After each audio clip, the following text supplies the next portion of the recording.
Buenas noches a todos, bienvenidos a la penúltima conferencia de este ciclo. Eh, yo no creo que el doctor Guillermo Carvajal necesite mucha presentación, la verdad. Es uno de los líderes de nuestro grupo independiente Aperturas en Psicoanálisis. Una persona,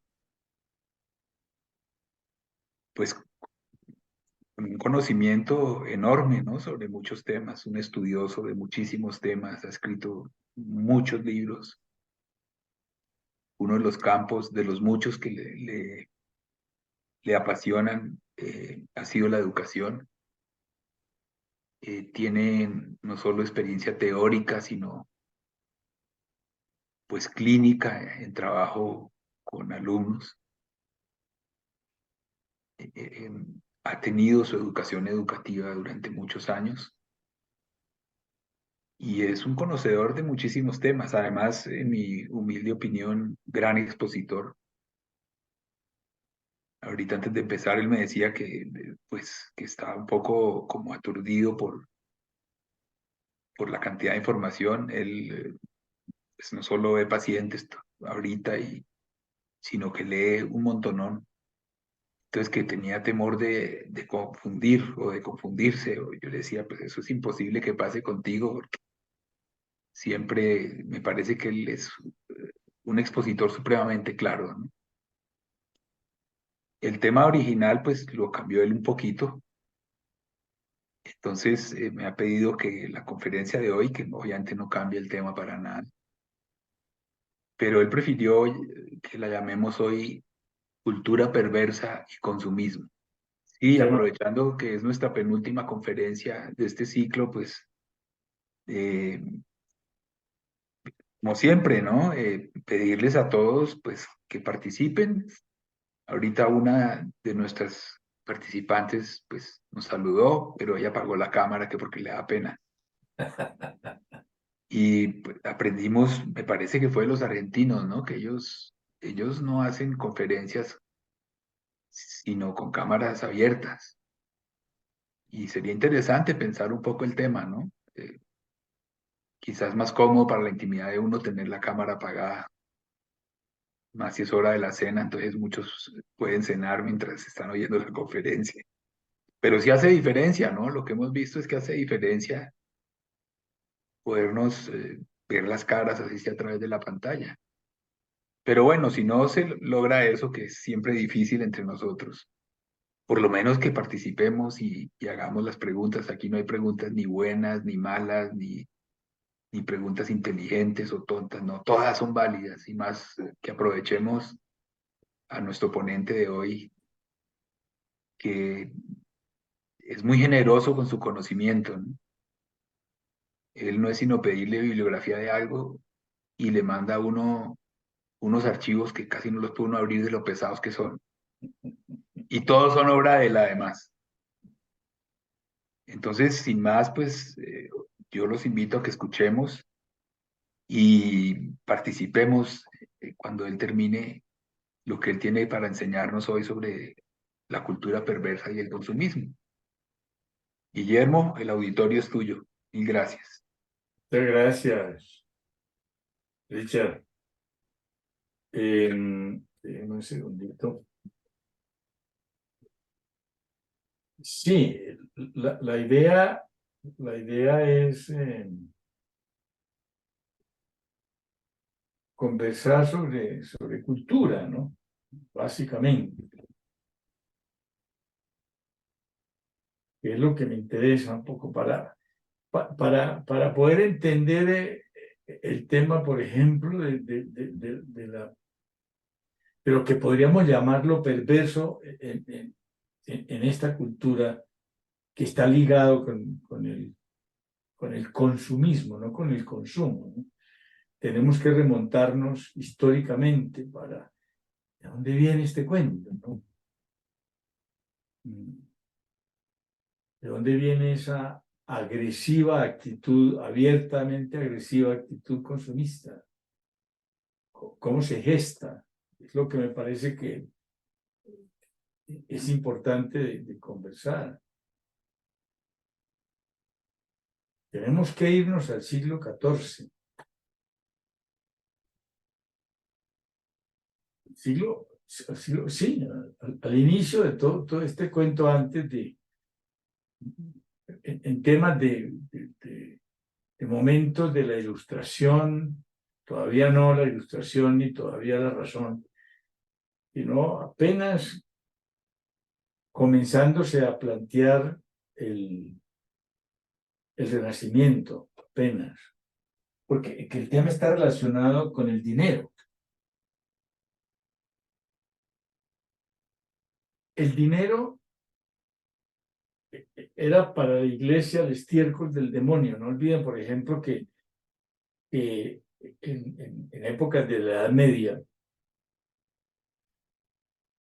hasta la aparición del protestantismo, la iglesia prohibía los intereses.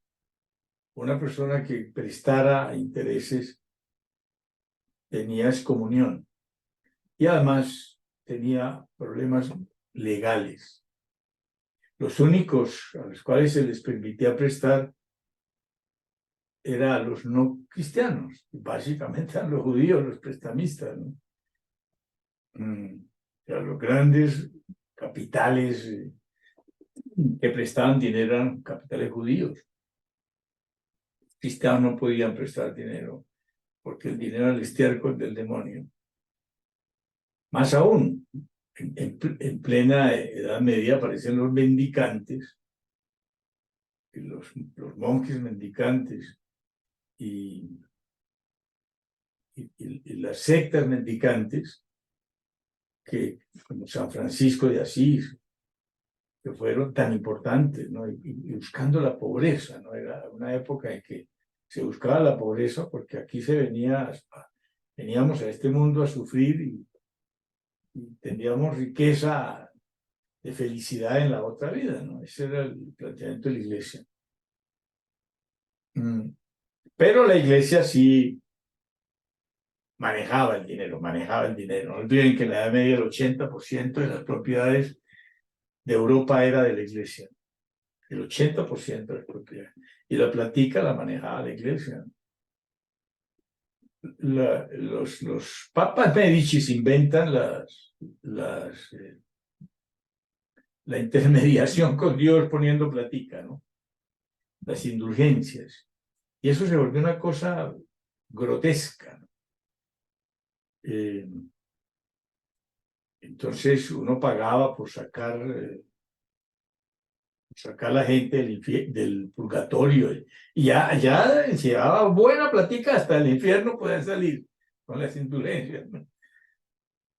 Y el que empujó esto fuerte fue León X, que era un papa Medici. Y fue tan caricaturesco y tan complejo esta cosa y tan aberrante, por decirlo así, para muchas gentes, ¿no? Que protestaron, gente dentro de la misma iglesia protestaron. Entonces el que protestó más fuerte fue Lutero, en Turilla, y puso las bulas de la protesta en la puerta de la iglesia. Y esta protesta desencadena el protestantismo. Pero ¿qué hizo Lutero? Protestar y generar un movimiento muy fuerte. Fue la Reforma. Pero no le puso letra a la música. El que le puso letra a la música fue Calvino. Calvino, otro cuasi monje, sí fue cuasi monje. Porque ser monje en esa época, pues sabemos que el sentido de la vida estaba en lo religioso. Eso es muy interesante, que son los estados mentales dentro de la historia. El estado mental religioso fue el estado mental que predominó en la Edad Media. O sea, todo estaba ligado con la religión. Y Dios, pues obviamente, campeaba como el dueño del escenario. La idea de Dios como lo más importante. Calvino le puso música, le puso letra a la música y ahí hicieron una canción bien complicada. ¿Qué planteó Calvino? Calvino no solamente es un protestante, sino que responde a un problema planteado por la Iglesia con respecto al dinero, al manejo del dinero. Calvino planteó que el ser humano bueno trabajaba mucho y le dedicaba su trabajo a Dios. Y entre más lo hacía y más dedicaba este trabajo a Dios, más producía. Y ese producto era un producto sagrado, un producto que tenía que ver con Dios. O sea que el dinero no podía ser satanizado, no podía seguir siendo el estiércol del demonio. Y más aún, los que eran más fervientes, creyentes y productores de dinero también, eran los santos vivientes. O sea, lo dignificó a los ricos y dijo que los pobres estaban condenados desde toda la eternidad. Cuando le preguntaron por qué, dijo que él no sabía, que era un misterio divino. Y cambió, volteó completamente el cuento. Entonces, claro, las naciones más ricas de Europa se volvieron calvinistas, empezando por Holanda, que era la más poderosa, y Alemania también, y obviamente también Inglaterra. Pero allá en Inglaterra hubo otro problemita y era que Enrique VIII pues quería repudiar a su mujer y divorciarse, y pues no podía hacerlo porque el Papa no se lo permitía. Entonces hizo su propia religión, y lo sabemos, ¿no? El anglicanismo. Entonces él hizo su propia religión, y los que asumieron más las enseñanzas de Calvino, toda la teoría de Calvino, fueron los puritanos. Y estaba llena Inglaterra una persecución de puritanos, un enfrentamiento con la nueva religión. Y entonces ellos huyeron. ¿Para dónde huyeron? Para los Estados Unidos. Se fueron para América. Y entonces la concepción religiosa americana era calvinista, era de puritano. Y ellos hacen su revolución 12 años antes que la francesa, 13 años antes que la francesa. La revolución americana, pero con ideas de la ilustración y de la razón. O sea, ya estaba Kant vivo y estaba Descartes vivo, y por el otro lado todos, ¿no? El Montesquieu y Voltaire y Rousseau, todos los ilustrados, más los hombres de la razón, campeaban en el peso, y obviamente masones, campeaban entre estos puritanos. Desaparece la Revolución Americana, que por precisamente ese modelo de riqueza de todo el mundo más o menos pudiente en América, generó la posibilidad del modelo democrático político. Es una cosa muy compleja. Hay un libro que es el libro de Alexis de Tocqueville, que se llama La democracia en América, que le permite a uno entender cómo diablos llegaron estos a ese modelo. Claro, el modelo democrático pues era un modelo griego que fue asumido por la Ilustración y por el Renacimiento. El Renacimiento es la retoma de los dos postulados griegos, básicamente, que es el antropocentrismo, la dignificación del ser humano, y obviamente con la igualdad y la libertad. Y la mirada curiosa a la naturaleza, las dos cosas. Una, la mirada a la naturaleza termina en la Revolución Industrial, y la mirada y el antropocentrismo termina en la Revolución Francesa. O sea, la Revolución Francesa y la Revolución Industrial son griegas.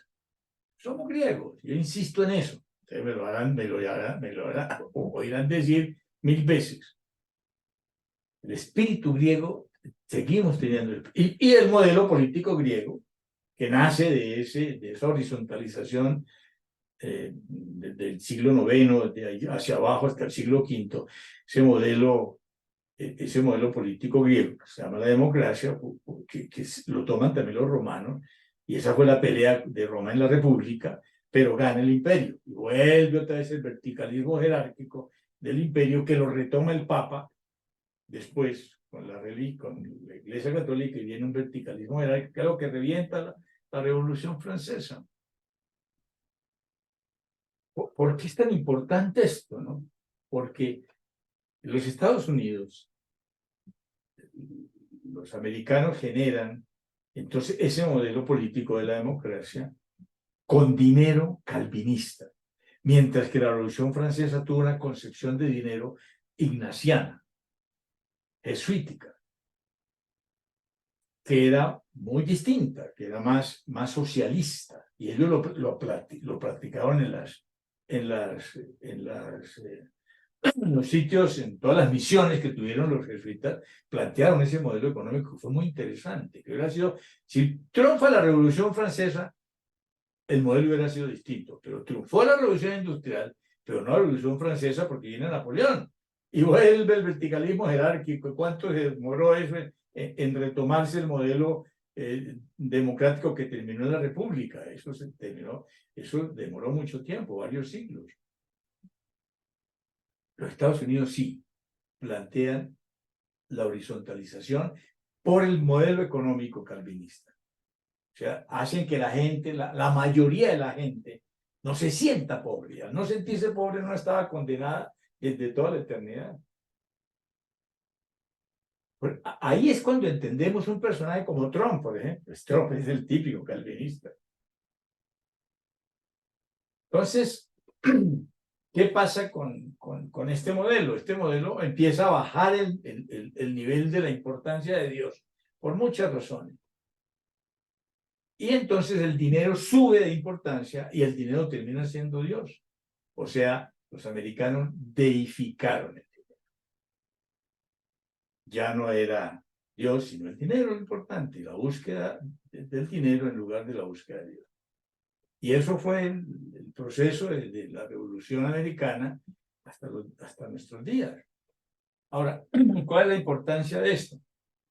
En términos de lo que nos interesa hablar, que tiene que ver con el tema del consumo, del consumismo y la adicción, ¿no? Consumismo, adicción, cultura perversa. Definamos un poco los términos, ¿no? Hablemos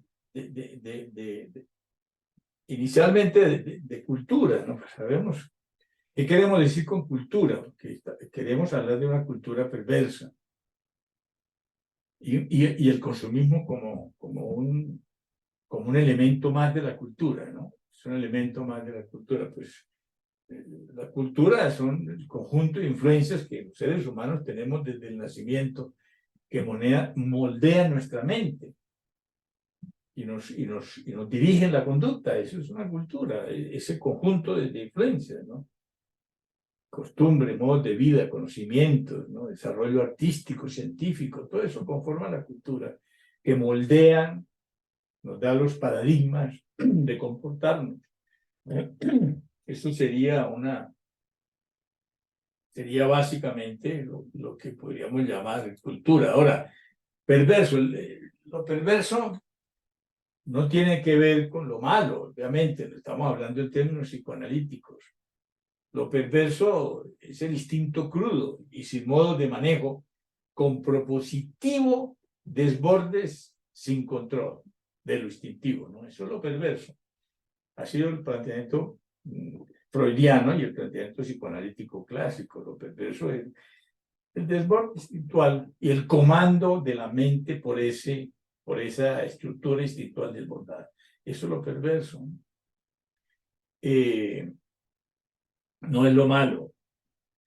Puede que lo perverso lleve a lo que podríamos llamar éticamente lo malo, pero por principio no nos paramos en definirlo como lo malo, sino como el desborde instintual, que es lo que a nosotros nos interesa desde el punto de vista analítico, ¿no?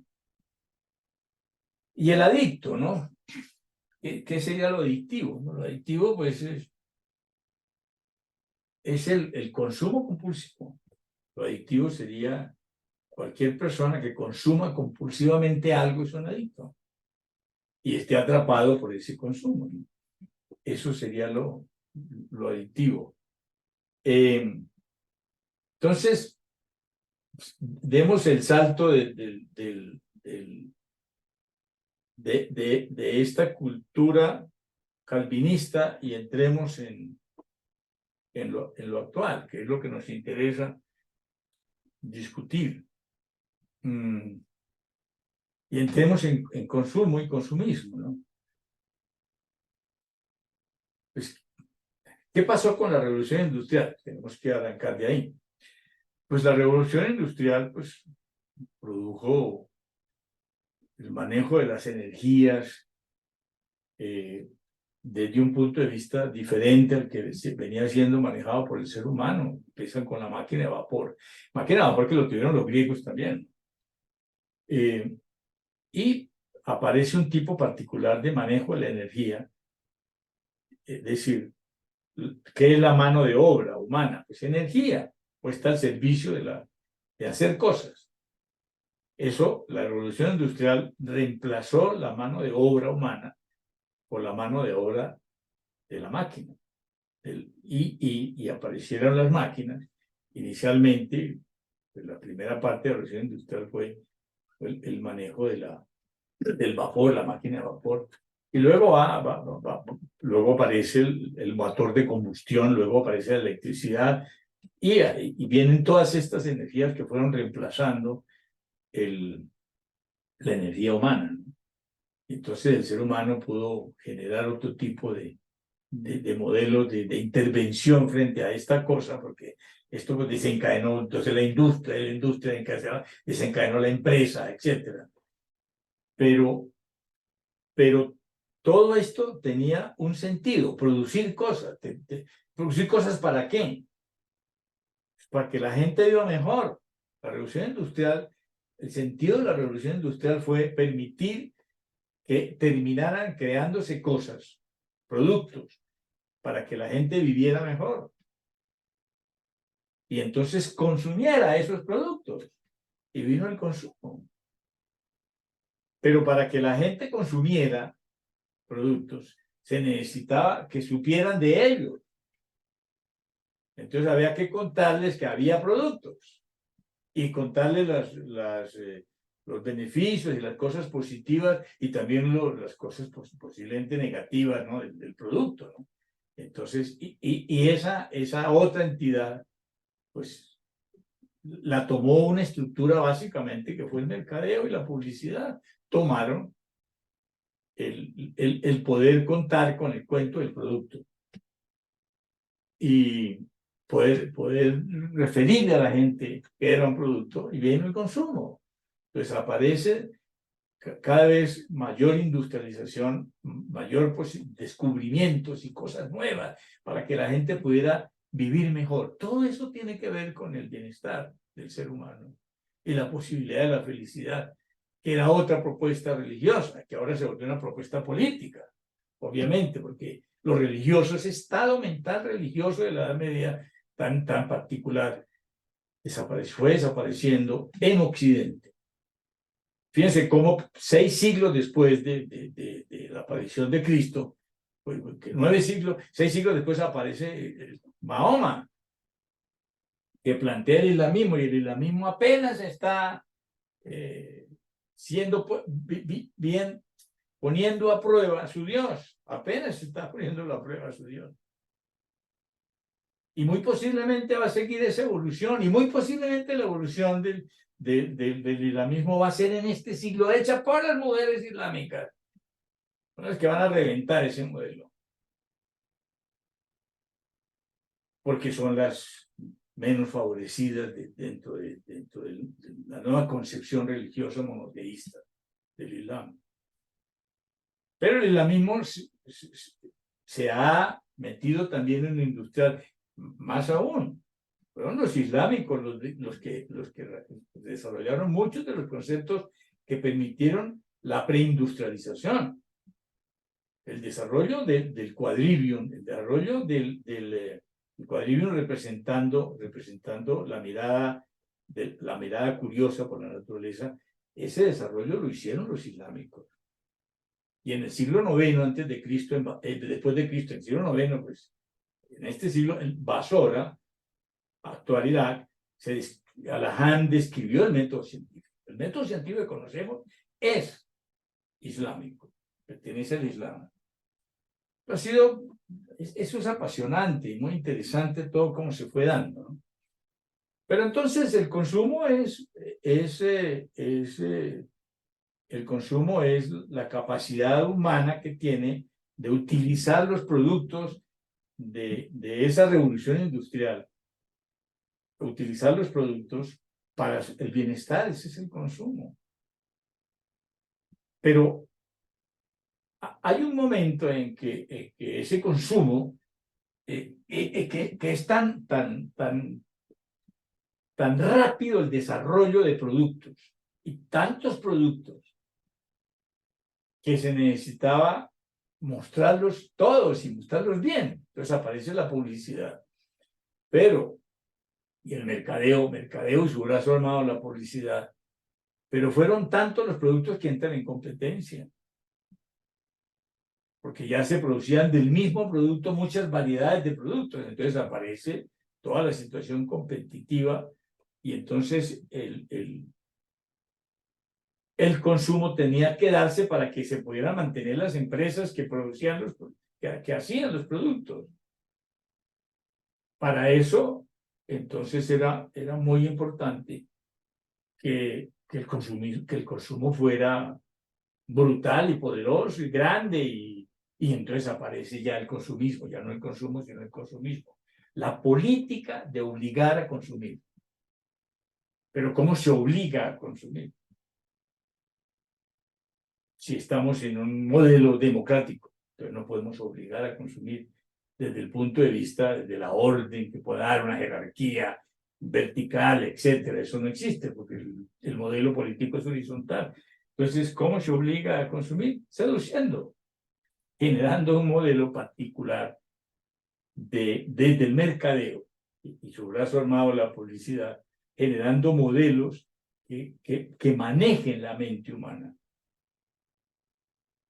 Y estos personajes se dedicaron a eso, a ver cómo diablos manejaban la mente humana para que hubiese primero mucho consumo, es decir, consumismo, y que fuera un consumismo particularmente dirigido a X o Y producto, y vino la competencia de los productos y la mayor, el mayor desarrollo posible, más creativo posible, para lograr seducir con el producto a la mayor cantidad de gente, y aparecieron entonces dos reglas de juego muy importantes, ¿no?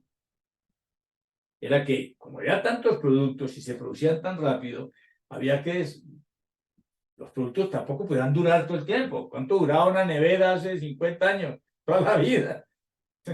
Hoy está hecha para que dure X cantidad de tiempo. Y todos los productos tienen una cosa que llama la obsolescencia programada. Y entonces, los productos están hechos para que se muevan en cierto momento. Y si a ese producto algo se le tiene que agregar para que sea un neoproducto, pero es el mismo, pero con una cosita que se cambió, es muy importante que la cosita que se cambió no le quepa al anterior producto, sino que sea distinta la manera como se hace. Entonces, para que haya un nuevo producto, etcétera, ¿no? Esa es la obsolescencia programada. Y la otra es usar la moda y seducir a la persona con el producto para que sienta que al tener ese producto y no el nuevo, sea rechazada, que es otro tipo de obsolescencia, que es la obsolescencia sugerida. Pero entre la obsolescencia programada y la obsolescencia sugerida, los productos van cambiando.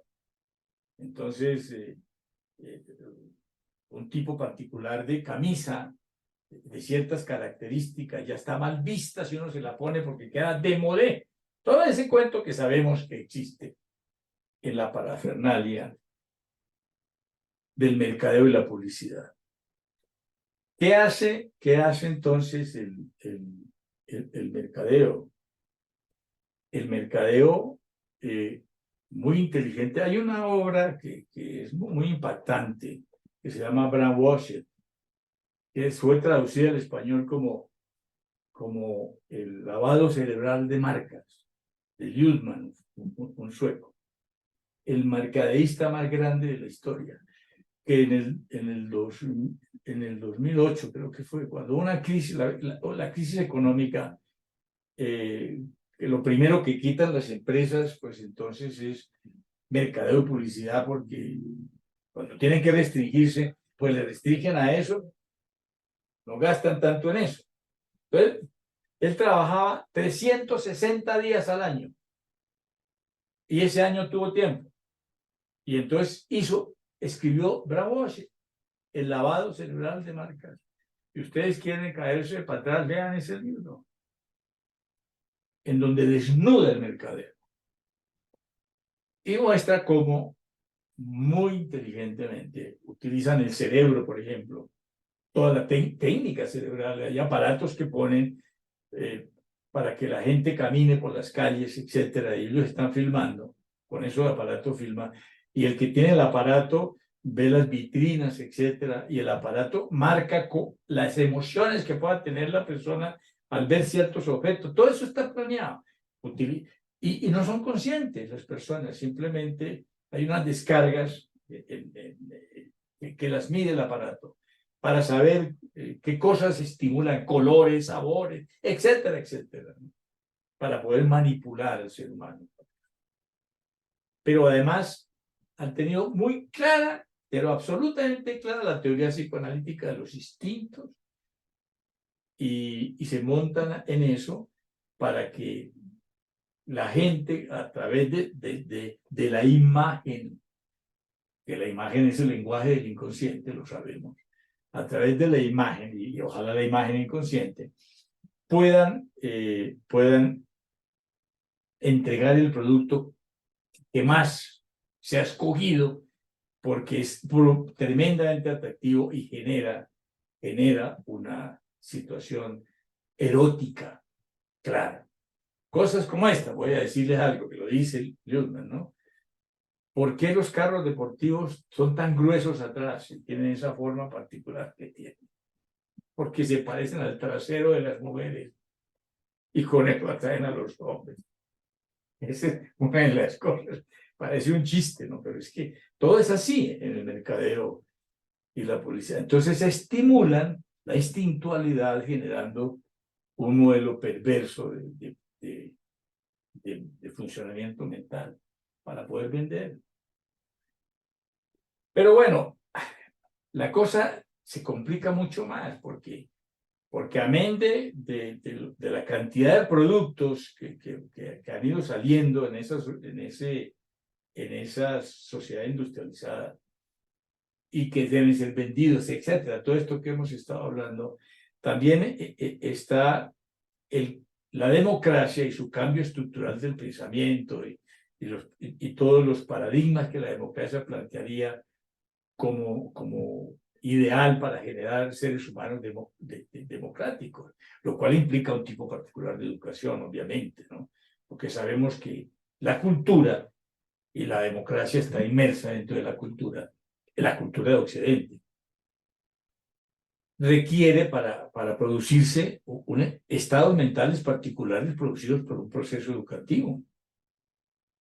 Entonces, también tenemos por el otro lado el problema democrático y vemos también cómo, por ejemplo, hay una contradicción entre el manipuleo sensorial que haría el mercadeo y la publicidad dirigidas perversamente, vamos a utilizar esa terminología. Había una contradicción con el modelo democrático, porque se produciría un ser humano distinto al permitirle el desborde de la espiritualidad de alguna manera, no absoluta, ni mucho menos, pero sí utilizando los simbolismos imaginativos, de imagen, excitadores, se produciría un ser humano distinto. Agréguele, y basado también en modelos operativos que ha planteado la ONU, por ejemplo, para generar educación en democracia. Las leyes antimaltrato, las leyes de inclusión. Nunca en la historia de la humanidad se había prohibido pegarle a un niño. Nunca en la historia de la humanidad se le ha quitado al ser humano adulto el maltrato para educar a un niño. Nunca en la historia de la humanidad. Es la primera vez que pasa en el mundo eso, ¿no? Eso es una cosa muy impactante. ¿Cuáles son las consecuencias de eso educativamente hablando, en términos culturales? Es decir, guías comportamentales generadas por nuevos paradigmas en los cuales se incluye el no maltrato. Eso lo hace la ONU para generar demócratas. Pero al mismo tiempo, esos niños, esos seres humanos que están siendo criados en el modelo, educados en el modelo democrático, están siendo educados, también están dirigidos por el consumismo, el modelo perverso. ¿Qué pasa ahí? Por ejemplo, vamos a meternos en un campo, en uno solo. Frustración. ¿Qué pasa con el modelo del castigo físico? Modelo castigo general. Porque ahora ya el maltrato también es psicológico. A uno lo pueden demandar por maltrato psicológico. ¿Cuántas señoras se separan por maltrato psicológico? No les tocan, ¿no? Pero las maltratan psicológicamente y lo demuestra un buen abogado y le dan el divorcio. Entonces, ¿qué pasa cuando desaparece el maltrato en el modelo educativo? ¿Qué produce el maltrato? Nosotros fuimos de una generación absolutamente maltratada. A mí me pegaban 3 veces al día, 2 por razones y una por si acaso. Era así de claro, ¿no? ¿Qué produce eso? ¿Qué produce el maltrato? Sometimiento, temores, miedos, obediencia, jerarquía. Es decir, el maltrato es antidemocrático, en última instancia. Entonces, el no maltrato, ¿qué produce? ¿Qué seres humanos producen? ¿No? Es lo interesante. Ahora, ¿cómo se canaliza esa mente para que además de no tener miedo, por ejemplo, no tener miedo, y de no obedecer, que no obedece, esa mente no obedecería las órdenes? ¿Cómo se haría para entonces generar un ser humano que no fuera absolutamente poseído de sí mismo y hiciera lo que se le da la gana y estimulara entonces el narcisismo que se estimula básicamente con la sociedad consumista? ¿Qué pasa con un ser humano de esas características? Agréguenle a eso el desarrollo de toda la parafernalia de la inteligencia artificial y toda la hipercomunicación que tenemos hoy y todos los aparatos que tenemos hoy y la capacidad de comunicarse que tenemos hoy inmediata. Pues agreguémosle a ese ser humano la inmediatez y la necesidad de que todo sea al instante, como es en la red. ¿Qué tenemos entonces? En términos frustracionales. No estamos desbordados viendo depresivos en la gente joven hoy. ¿Cuánto dura una persona en un empleo? Antes de la pandemia, exactamente antes de la pandemia, convocaron un grupo de personas para aconsejar sobre un problema serio que estaba presentándose en la industria, en la empresa en general. y es que la gente joven es altísimamente preparada.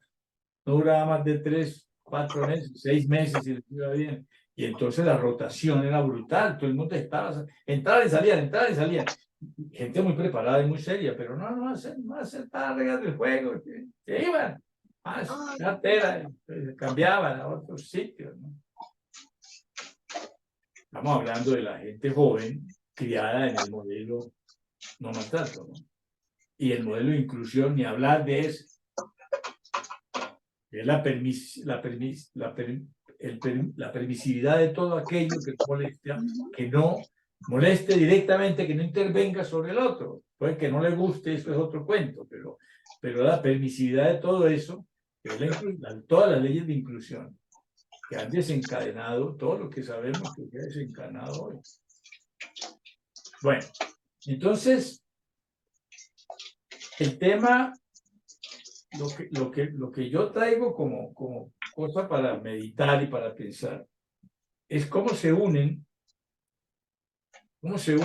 todos estos elementos de la nueva cultura, de esa estructura nueva cultural que se nos vino sin lugar a dudas, ¿no?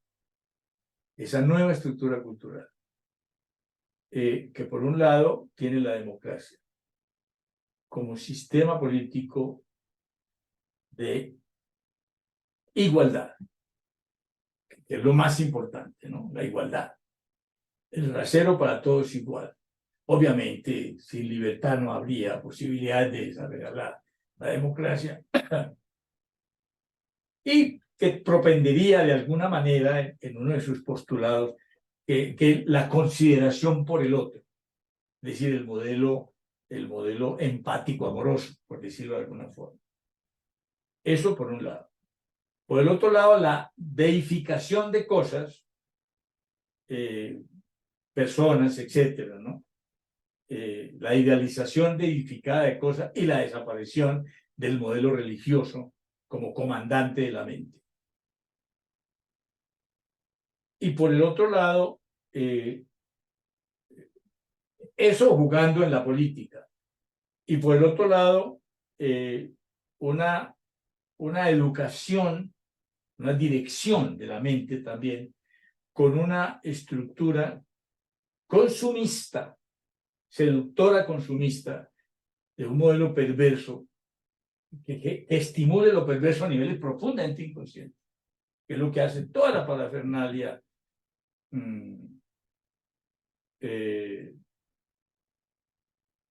mercadeísta y publicitaria de ese estilo. Entonces, aparecen, ahora, les decía, el nuevo modelo, el nuevo modelo de ser humano, el nuevo modelo de ser humano generado además por la intervención de toda esta parafernalia de la nueva tecnología ya en la comunicación, nos da un ser humano bien complejo, que está descrito, ¿no? Que es la generación NET, que es la generación que nace después, ya empezando el siglo XXI, que es la generación NET, que es un poco el resumen de esto. No le agreguemos lo perverso, siempre está ahí, pero puede que no sea tan importante. Pero en cambio sí, toda la nueva tecnología, la parafernalia tecnológica, sí ha influido dramáticamente en dirigir sus estados mentales, su mente. Ese ser humano es muy característico, ¿no? Que es el que vemos hoy en la consulta entre la gente joven, ¿no? Tiene características muy particulares. Primera, para ellos el mundo es una aldea. Hoy, para cualquier muchacho, la conexión con un neozelandés o con un francés o con un americano, con un japonés, es muy fácil, ¿no? La red se lo permite, ¿no? su lenguaje comunicacional es la red, ¿no? Y los vemos cómo escriben, pero cómo cambió la escritura, por ejemplo. Otra escritura, sí. Y con otros simbolismos y otros signos y otra manera de presentarse, ¿no? Relaciones virtuales, quejándose de la no presencialidad. ¿Cuánta gente estamos viendo de una soledad presencial dramática, pero con una virtualidad enorme, con muchos amigos en la virtualidad? Y eso además empujado brutalmente por la pandemia, ¿no? Y conformando una real sociedad global. Obviamente pegados al aparato todo el día pegados al aparato. No lo pueden soltar, hace parte casi de su cuerpo, ¿no? Hay una identidad profunda, ¿no? Que está unida, hay una simbiosis con el aparato. Eso es un hecho absoluto, ¿no? Ahora, ¿cuánto de consumidores son? Esa es la gran pregunta. O sea, por el otro lado, no solamente este empuje de la tecnología, sino el modelo perverso consumista los ha tocado tanto, son tan consumistas. Es algo que uno está viendo, ¿no? Varían, algunos son muy consumistas, otros no, pero pareciera que no tanto les preocupa eso más que estar metidos en la tecnología, ¿no? Ahora, por ejemplo, la atención es otra cosa bien interesante, ¿no? La educación de los sistemas atencionales con las nuevas tecnologías es impresionante porque tienen una atención múltiple, tiene una capacidad de atención múltiple que nosotros no tenemos. Al tiempo hacer una tarea, al tiempo ven televisión, al tiempo se meten en un programa. ¿No? Es decir, pueden estar atendiendo 5 cosas al tiempo, cosa que nosotros no somos capaces de hacer, ¿no? Atención múltiple de tipo atención flotante, ¿no? Por lo tanto, la percepción y la capacidad de conocer lo cognitivo ha cambiado dramáticamente, ¿no? Un aprendizaje a saltos, ¿no? En asociación libre y muy ligado con el goce, con el disfrute, que sería el net. Pero a eso le podemos agregar más cosas para generar un modelo perverso, que es otra cosa. Porque si le agregamos un modelo perverso de funcionamiento mental, a ese net tendríamos agregarle cosas, por ejemplo, como el egoísmo, el alto narcisismo, la búsqueda del goce, ¿no? La imitatividad, la impulsividad, la superficialidad, la osadía, ¿no? El hedonismo. Entonces, ¿y esto a dónde va? ¿No? ¿Esto a dónde conduce? ¿No? ¿A dónde se va a dirigir esta nueva cultura? ¿No? Esa es la gran pregunta. Y si hay ciertos ismos que se van a sostener o no. Porque con el advenimiento de los filósofos de la posmodernidad, como Lyotard, como Básimo, y ante todo los planteamientos de Lyotard, curiosamente todos marxistas, ¿no? Todo eso, claro, los antecesores de eso fueron los estructuralistas. Lacan estructuralizó a Freud para estar en el grupo. Ahí estaba Levi-Strauss dirigiendo la orquesta. Y obviamente Jean-Paul Sartre, sin lugar a dudas, pero ellos fueron estructuralistas de alguna forma. El círculo estaba cerrado y el psicoanálisis también ahí. Es decir, los mandatos estaban cerrados porque eran estructurales. Pero Lyotard rompe con eso en los años 50. Y toda la filosofía que plantea Lyotard a romper eso. y al centrarse nuevamente en la individualidad absoluta, en la nueva cosa individual y no masiva, rompe con ese modelo stalinista, marxista, y hace una propuesta que desencadena el París, el movimiento del 68, el prohibido prohibir. Y ahí se desencadena la posmodernidad, con la desestructuración de los sismos, todo lo que sabemos que implica la posmodernidad. Entonces tenemos, por un lado, la cultura posmoderna. Por otro lado, ayudando a la cultura posmoderna de manera muy activa, la cultura generada por la parafernalia instrumental de las nuevas tecnologías comunicacionales. Y tercero, una estructura consumista generando un modelo perverso de funcionamiento mental. Bueno, eso es lo que yo quería traerle para que empezáramos a conversar. Guillermo, muchas gracias por pues, este resumen histórico que nos enseña a todos un montón de cosas. Y pues yo creo que queda abierta la discusión, nos ayuda a entender en buena parte por qué estamos como estamos. Quería que nos contaras, antes de dar la palabra, una anécdota que nos contaste cuando preparábamos las conferencias, ¿no? Lo que hizo Bush hijo en su gobierno, eso es una anécdota muy curiosa. ¿Lo que hizo qué, perdón? Bush hijo, ¿te acuerdas? Ah, sí, sí, claro, claro, claro. A ver, Que es es muy ilustración para claro, todos, sí, cosas que no sí, sí, sabíamos es y muy que claro, son, es claro, sorprendente. claro. A ver, en los Estados Unidos el consumismo es política de Estado, esto hay que tenerlo en cuenta. El país que está dirigiendo la batuta de la nueva cultura occidental, que son los Estados Unidos hasta el momento, no hay nada que hacer, tiene como política de Estado el consumo. Es una política de Estado.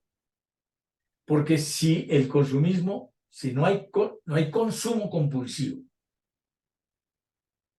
la economía americana se detiene, se paraliza. Tiene que haber, por lo tanto, todas estas cosas de la obsolescencia programada, todo esto que hemos hablado, se cumple religiosamente en la industria americana para que haya consumismo. Pero agrégale a eso, para que haya consumo, excesivo consumo, pero agrégale a eso las políticas consumistas de la publicidad y el mercadeo. Entonces, bueno, entonces política de Estado, es política de Estado. El consumo es política de Estado. Eso no puede parar. Entonces, en el 2008 ¿cuándo fue? No, 2008, las Torres Gemelas, bueno, en la época de las Torres Gemelas, no me acuerdo, que Bush era 2001. el presidente. 2001, sí, correcto. Cuando las Torres Gemelas, no, 2001. Sí, ya, bueno, cuando Bush hijo es presidente, que vino la crisis económica y la gente empezó a no consumir, porque no tenían plata, no había circulante. Bush hijo le mandó, el gobierno americano le dio $7,000 a toda familia americana para que salieran a comprar cosas al mercado, fueran a comprar cosas y el consumo no parara. Política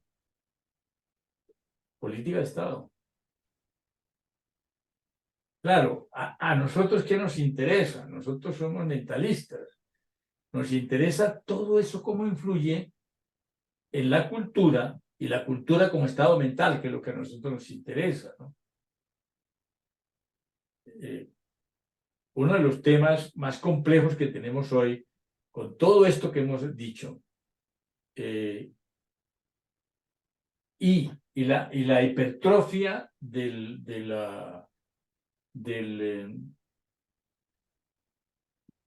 por un lado, El antimaltrato, pues ni hablar, pues que ya está absolutamente planteado. Pero las leyes de inclusión, la hipertrofia de las leyes de inclusión que han generado toda esta parafernalia de la problemática de género. Por un lado el género y por otro lado el feminismo, es el siglo de la mujer, lo hemos dicho, este es el siglo de la mujer, lo cual es maravilloso en muchos aspectos, ¿no? Para los que nos parece que el progreso y el cambio hacia la libertad y hacia una mayor, una mayor libertad mental, pues son positivas, que ha generado entonces todo este problema de género y lo que nos toca a nosotros con el problema de género también, ¿no? En nuestras consultas. Es que esto nos llega a nosotros a la consulta. Este tema de la mente, la cultura y la influencia de los elementos externos para generar esta nueva cultura que produce un tipo particular de ser humano en muchos aspectos. Obviamente hay cosas que para nosotros como analistas son universales, pero por ejemplo patologías desencadenadas por la nueva estructura cultural como la depresión dramática en la gente joven. Eso es una cosa que nos preocupa y que tenemos que entenderla. Y precisamente tratando de entenderla es que aparece todo esto que yo les estoy contando, ¿no? Es lo que a mí me importa. Y me importa la posmodernidad absolutamente. Mi estudio en este momento está dedicado a eso, a entender la posmodernidad. Con todo lo que agrega la posmodernidad en términos de problemas de género y todo lo que implica feminismo, etcétera, etcétera. Y la democracia, y la democracia detrás. Como estado mental, no como sistema político, ¿no? La crítica a Ladi, por ejemplo, hablando de que se va a acabar la democracia como sistema político. Pero ese no es el punto. El punto de la democracia como estado mental. A eso le hemos apostado en Occidente. Otro cuento es China.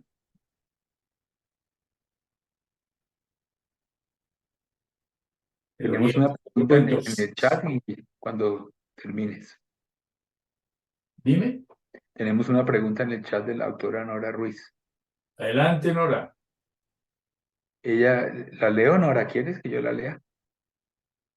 Ella No, dice, déjala usted. Baja el pues es micrófono. que ya la redactó, entonces pues la Ah, ponemos bueno. en... Pero vas a ¿Quiere? hablar, Norita, ¿o no? Sí, pues claro, ella ya nos acompaña. Bueno, dale. Te pregunta, Guille, quiero comprender mejor dónde ubicamos la perversión. ¿En la manipulación del inconsciente para inducir consumismo? ¿En el uso, comillas, aparente del concepto de democracia cuando la realidad es que no hay libertad de pensamiento y asimismo de actuar?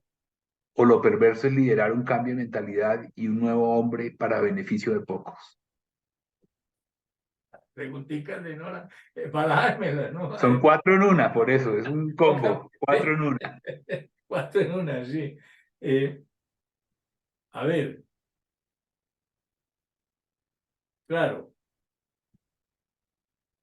el tema está, y es lo que hemos traído hoy, hay una cultura, hay una culturización, no una cultura, hay una culturización perversa en el mercadeo y la publicidad perverso, en el buen sentido psicoanalítico que estamos hablando, ¿no?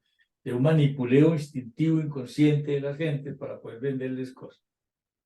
La pregunta sería, para un poco darle otro sentido a la pregunta, en ahora sería la primera parte, sería ¿cuánto de esto puede influir en la mente democrática? En el paradigma de una mente democrática, ¿cuánto de esto puede influir? ¿Podemos hacer demócratas con esta con esta propuesta? ¿Cómo sería un demócrata? ¿Cómo sería una mente en democracia? Individual, ¿no? Sería la individualidad acérrima. Ese es el sentido, ese es el centro del modelo griego, ¿no? Que hizo posible la democracia fue dignificar al máximo al individuo. Eso sería el primer elemento, ¿no? Sería una persona independiente y libre, con alto sentido de igualdad, por lo tanto, creativa, de alta capacidad de crítica, generosa, segura de sí misma, integrada, vinculada en el amor, anclada en la realidad, respetuosa del otro, espontánea, feliz, trabajadora, de ideación lógica, reparadora, de alto nivel de equidad justa, de pensar pensamientos, decimos los psicoanalistas, ¿no? Y de alto nivel estético. Eso sería un demócrata.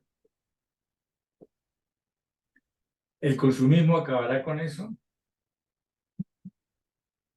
Porque si lo tomamos desde otro punto de vista todavía más complejo, que fue lo que planteó Huxley en El Mundo Feliz, Huxley, ¿no? Aldous Huxley en El Mundo Feliz, ¿qué fue lo que planteó? Una sociedad en la cual unos individuos muy privilegiados, los alfa, en pequeño número, manejarían a la gran población con una sustancia, básicamente, que era el soma, ¿no? Además, una sociedad en la cual no se puede uno enamorar, etcétera, etcétera. Que fue muy interesante lo que planteó Huxley, porque es lo que se está cumpliendo de alguna manera hoy por hoy. Cuyo único sentido es la manipulación de unos grandes poderosos del resto de la población. ¿Será eso lo que está pasando?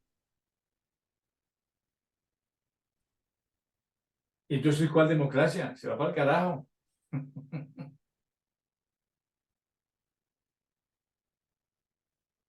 Por eso el tema calvinista es tan difícil y tan complejo. Porque si hubiera triunfado el modelo jesuítico, la cosa tendría otra manera, el planteamiento económico que hacen los jesuitas y que lo desarrolla en las comunidades, en todo lo que ellos hicieron, lograron hacer en la colonia, ¿no? Lograron, ante todo, las misiones del Paraguay, que fue tan interesante ese experimento jesuítico, ¿no? Es una economía compartida, una economía socializada. Me van a decir petrista.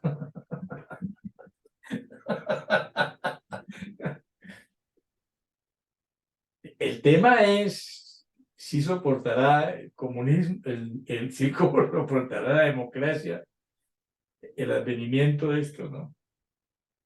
Claro, el Lyotard rompe con el marxismo porque dice, por aquí no es la cosa. Definitivamente no, esta vaina estalinista no puede ser. Entonces, los planteamientos de él fueron básicamente orientando hacia la revolución culturalista posmoderna democrática. Y es cuando se despelota Europa en el 68. Bueno, ahí Luis Fernando Orduz está que se habla. Susana también, Susana había alzado la Ah, mano. Susana también.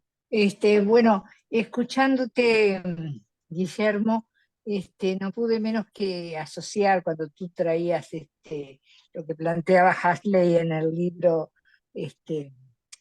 sobre el mundo feliz, ¿no? También no pude menos que asociar a lo que plantea Orwell en su novela Claro. 1984. Y me parece que también sería interesante, me gustaría a ver tú qué opinabas sobre, porque cuando leí el libro, que me pareció como mucho más inquietante que la película,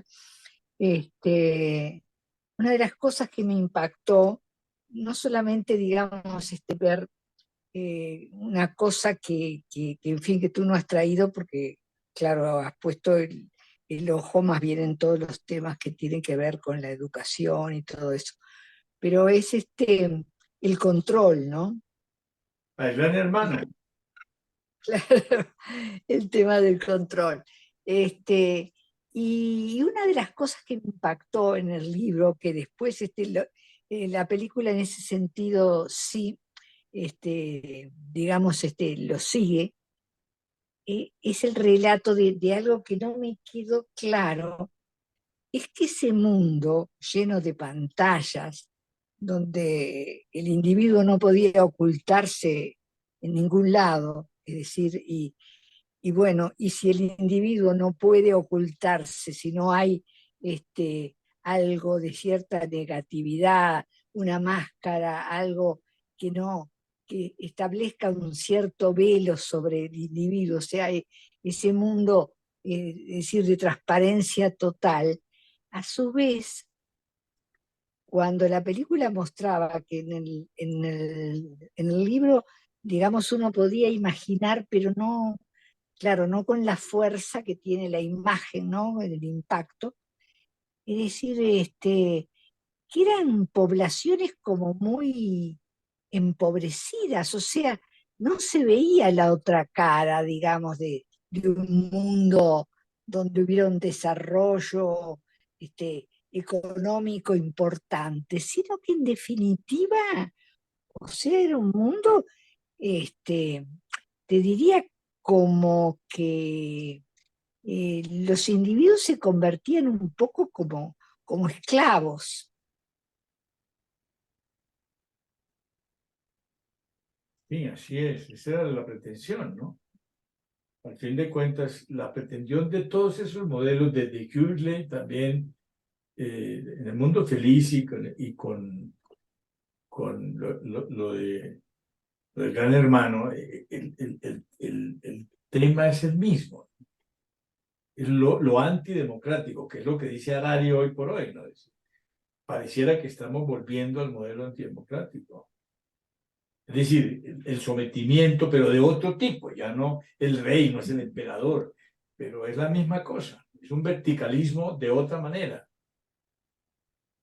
Ahora, generado a través de, en este caso, lo que estamos trayendo, y que lo trajo Nora también, a través del consumismo, estamos generando eso.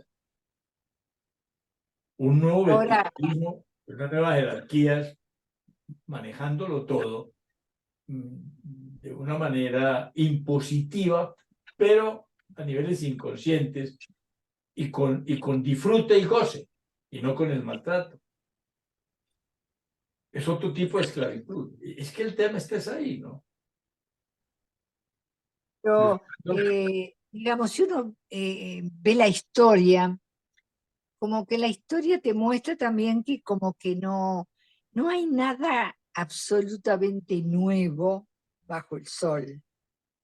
Entonces digo, la historia muestra grandes imperios, grandes civilizaciones que cayeron. Y en general, si uno piensa en los griegos, piensa en el Imperio Romano, piensa en los persas, es decir, Babilónicos, claro, medios. ¿por qué cayeron esos imperios? Y cayeron justamente porque la gente cayó en las conductas vinculadas exclusivamente al placer, a lo instintivo, hubo todo un relajamiento de las costumbres, es decir, como pasó, por ejemplo, en los griegos, que para ocupar los cargos del Senado había que ser homosexual. Digo, bueno, todo ese tipo de cosas que parecen inmutables si uno toma una foto de ese momento, pero luego eso es como algo, como una especie de gusano interno que empieza a carcomer las estructuras. Entonces yo pienso que tenemos enfrente de la civilización esta occidental, consumista, tenemos enfrente el modelo islámico. y el modelo de los países del Oriente, que a su vez ven que, digamos que la sociedad occidental, que por un lado tiene ciertos brillos y ciertas cosas que consigue, pero por otro lado, ahí está, es un coloso de pies de barro. Y por otro lado ve los temas de las adicciones, del consumismo, las locuras de las violencias, también las armas, en contextos donde, en lugares donde no podrían aparecer, porque una cosa es que aparezcan en la guerra, que uno puede decir que terrible, ¿no? Las matanzas y todo lo demás, pero otra cosa que aparezca, es decir, un joven, por ejemplo, bien educado y todo lo demás, que agarra una ametralladora, entra a un colegio y mata a 40 personas, entre ellos niños o adolescentes. Entonces, ¿hasta cuándo? No sé si este modelo podrá resistir. Bueno, ese es el planteamiento. Hará un poco por otro lado, ¿no? No por el lado que tú lo has planteado, pero por otro lado, Harari lo plantea también, ¿no? Que es en este momento el historiador abanderado de muchos pensamientos. Interesante, ¿no? Luis Fernando, tiene la mano levantada. Hola, hola, hola. Ya. Negrito. Dale. No, primero una cuestión totalmente anecdótica.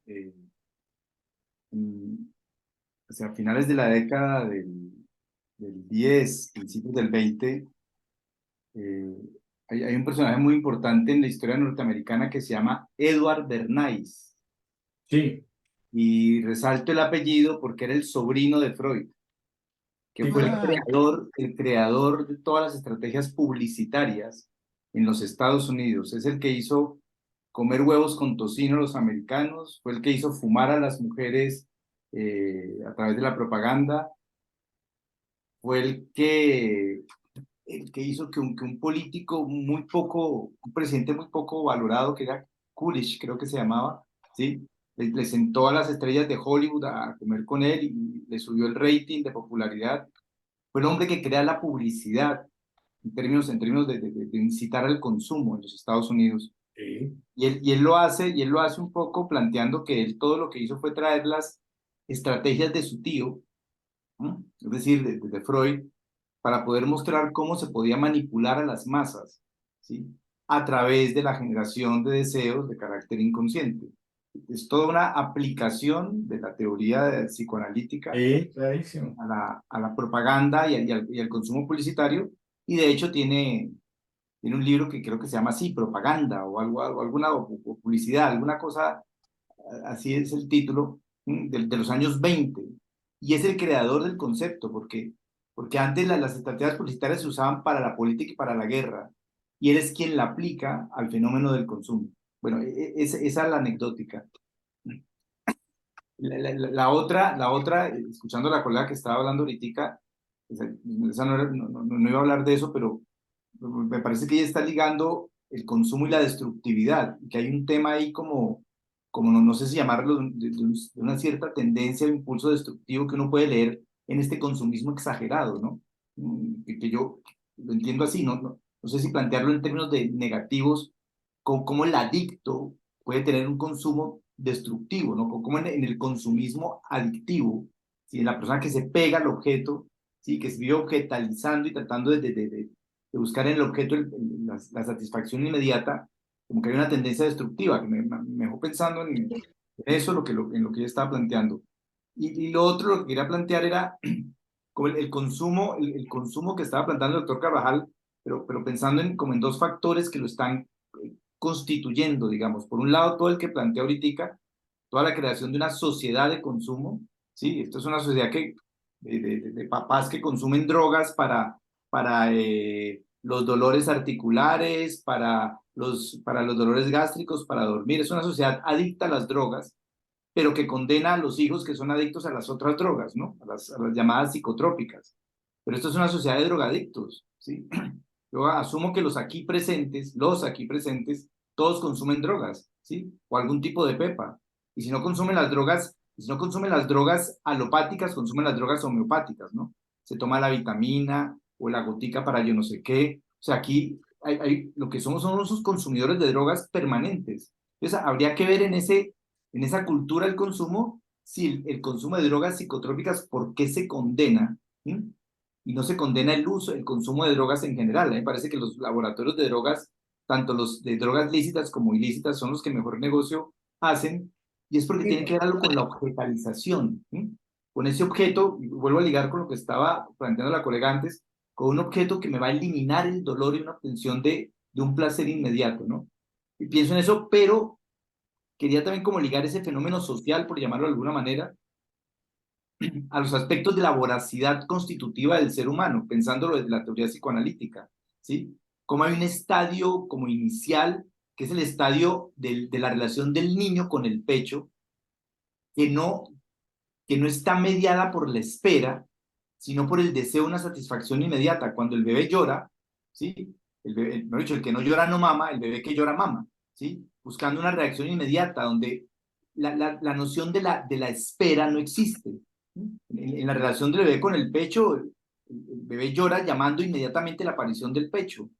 Y ese fenómeno, digamos, de voracidad o ese modelo oral de funcionamiento, me parece que está presente un poco a través de ciertas mediaciones tecnológicas hoy por hoy, ¿no? Antes, con la existencia del teléfono, a uno le dejaban razón en un contestador y uno devolve la llamada como al día siguiente, ¿no? O cuando no existían los contestadores, pues simplemente uno no contestaba y no aparecía. Hoy en día, si uno no responde el celular de manera inmediata, el mensaje de WhatsApp de manera inmediata, se ve a ratos como una ofensa, como que no hay una mediación de la espera, de la capacidad de espera, en una cultura de un modelo muy oral, muy voraz, ¿sí? Para meterle también algo, no solamente el orden de lo social, sino ligarlo también con el funcionamiento de lo que puede hacer las etapas del desarrollo psicoanalítico, pero pensaban más desde el modelo, se me fue el nombre ahorita. Bueno, de un modelo más de los modos y las modalidades, no tanto una etapa del desarrollo. Erickson. Sí, exactamente, perdón, de lo que estaba planteando Erickson a partir del ciclo vital, cómo eso crea un modo de funcionamiento, ¿sí? Que encuentra, sí, unas repercusiones en estos elementos de la cultura que estábamos hablando ahorita en la sociedad de consumo. Así es. Sí, claro, esto se presta a la aplicación del modelo analítico, que es lo que también nos interesaría, ¿no? Sí, son muchas las preguntas. Ahora, lo autodestructivo que tú lo traes de alguna forma, el instinto de muerte freudiano, la capacidad destructiva del humano, ¿no? Las cifras son alarmantes, ¿no? Como este ser humano de hoy, ese ser humano de la modernidad, cómo ha liquidado la naturaleza, etcétera, todo esto que sabemos, ¿no? Pero lo autodestructivo está ahí, ¿no? El instinto de muerte de Freud, otra vez sobre el tapete, lo biológico como algo no natural, como que lo natural es lo inerte. Al fin de cuentas, el universo es inerte, de alguna forma. Es movimiento, pero la materia es inerte, no es vida, ¿no?